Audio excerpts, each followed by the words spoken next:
Yeah, what's up, people? It's your boy, Mr. Chet. This is Sports Prediction Arena. You see the problem with these clubs, especially whenever Chelsea is showing interest in their player.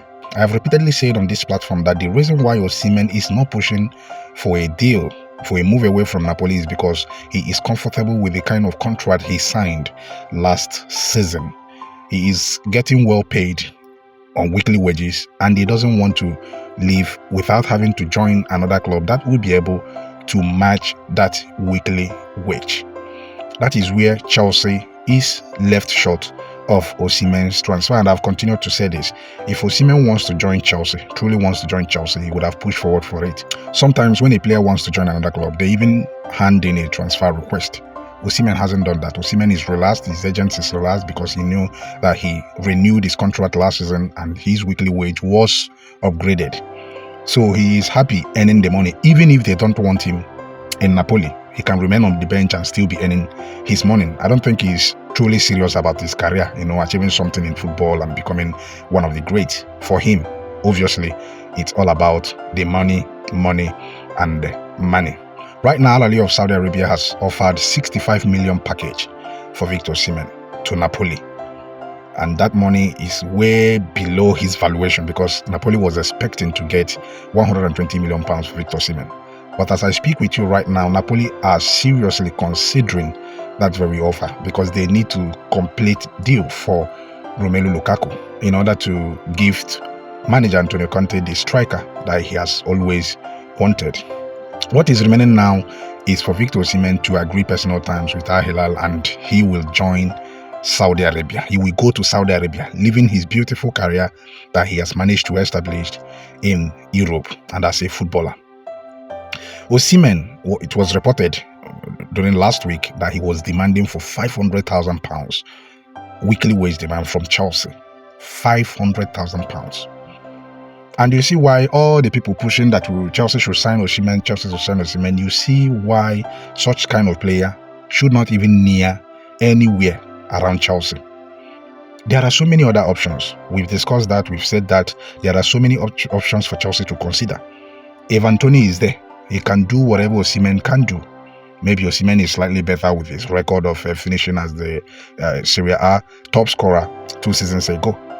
But Ivan Toney, if he's in a good team, he can do wonders. Another person is Gyökeres. Gyökeres that plays for Sporting Lisbon. Very, very fantastic player, very, very fantastic finisher. This is the kind of players that Chelsea. So Osimhen is not the only striker out there. So I wonder why Chelsea are continuing, or Chelsea fans are always pushing that it must be Osimhen. That Osimhen is there. No, Osimhen is not going to do anything different to all these strikers that I've just mentioned. Right now, I know that the Saudi Arabian club will be ready to match his weekly wage demand. And you see a player, a very promising young player that should remain in Europe to compete at the highest level, going to Saudi Arabia, of course, for the money. So this is the kind of player that you want Chelsea to sign, to come and begin to make trouble. If he doesn't score goal, he will become a liability to the club. I've continued to back Todd Boehly and his associate at Chelsea. I think the kind of decisions they are making in the kind of players they are bringing in. Look at what happened with Omar Radion. They were to pay £35 million for Omar Radion, and all of a sudden they pulled out of the deal. At the end of the day, Omar Radion was sold to FC Porto for £12.7 million. Imagine the difference. So all these clubs are always interested in milking Chelsea. As far as they know that you have the money to spend, they will inflate the price of their player. Imagine a Saudi Arabian club wants to pay £65 million for Victor Osimhen. Though Napoli's objective is to push him out of the club, they just want him out. They no longer have any need for him. So they will certainly accept any bid that comes for him. But the only obstacle is meeting his weekly wage demand, which has been reported that he wants about £500,000 on weekly wages. The Saudi club will be able to pay that. They have the likes of Neymar that earns, in that tone. Cristiano Ronaldo there also earns very hugely. Sadio Mane earns good, and Kante also earns very huge amount of money on weekly wages. So the Saudis are ready to pay this money, and this is why they have bid 65 million euros for Victor Osimhen, so that they will cover his weekly wages with the rest of the fee. So you see the situation. just allow the Chelsea management to handle things. I think they are getting things right. After they signed the likes of Caicedo, the likes of Enzo Fernandez, on the amount that they signed them, this time around they are learning the trade very, very well, and they want to only invest where it is necessary. On the other part, Kepa Arrizabalaga is on the verge of joining Bournemouth on loan. Chelsea is currently negotiating that deal. Remember that the transfer window is just remaining few days to go. So it's been reported that Chelsea is going to complete that deal with Bournemouth before the transfer window shuts. Then on the other hand, Nicola Jackson, after scoring against Wolves and providing an assist, he went to his Instagram to respond to Mikel Obi's criticism. The good thing about this is that he is actually paying attention to critics, so meaning that he wants to improve and he wants to prove them wrong.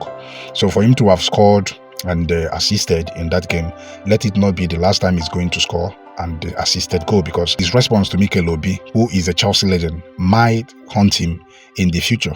I think the best thing would have been to stay focused, continue to work hard to become the player that we expect him to become at Chelsea, not responding to critics like Mikel Obi and everything, but in other way, responding to him shows that he's paying attention to criticism and he wants to improve. We just hope that he continues to improve, continue to score goals for Chelsea, continue to provide assists, because that was exactly what every Chelsea fan and even Chelsea legend wants from him. Meanwhile, rumor has it that Manchester United are considering swapping for Raheem Sterling. Raheem Sterling has been told by Enzo Maresca that he's not going to be part of the new Chelsea project, so he should go get himself another club. Same thing was said to Chilwell, who has been injury prone all this while. So right now it appears that Manchester United are considering making a swap deal between Raheem Sterling and Jadon Sancho. Sancho is a good player and is a Chelsea fan, but it is left to be seen whether Chelsea would entertain such a loan swap. I don't know what you think or how you feel about it. Would you prefer having Jadon Sancho at Chelsea instead of Sterling? Please, the comment section is open. You can always share your thoughts.